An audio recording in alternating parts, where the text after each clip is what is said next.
لو انت فاكر ان انت جامد في الواتساب وعارف كل حاجه، انا جاي اقول لك النهارده ان في حاجه بقى انت ما تعرفهاش، ولو كنت تعرفها اكتب لي في التعليقات، عشان اكيد لو انت تعرفها يبقى انت جامد جدا ويبقى انت عالمي. انا النهارده جاي اقول لك على خطوه ناس كتير ما تعرفهاش. ليه ناس كتير ما تعرفهاش؟ الخطوه دي بتخليك تترجم وانت في الواتساب، يعني بتكتب الكلام اللي انت عاوزه على الواتساب وبتترجمه، بدل ما تخش بقى على ترجمه وبدل ما تنزل برنامج ترجمه وبدل ما تعمل اي حاجه. انت كل اللي عليك هتكتب الكلمه وهي هتترجم تلقائي. الموضوع بسيط جدا. يلا بقى ما نطولش على بعض، نخش في الطريقه. بس قبل ما تعرف الطريقه هتعمل لي ايه؟ الفولو الجميل لو ما كنتش عامل لي فولو، طبعا اللايك لو عجبك الفيديو، واهم حاجه التعليق اللي بيفرق معاك جدا جدا جدا. وانا برد على كل التعليقات لان انت تستاهل ان انا ارد على تعليقك. طبعا الاكسبلور عشان الفيديو يوصل لاكبر عدد ممكن. يلا بينا نخش في الطريقه.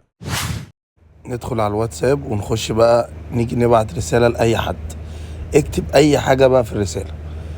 مثلا كتبت الكلمه دي مثلا I want anything، عاوز اترجمها، بدل ما هخرج بره ولا اعمل كل الهيصه دي وهترجم، لا وانا واقف هدوس وعلى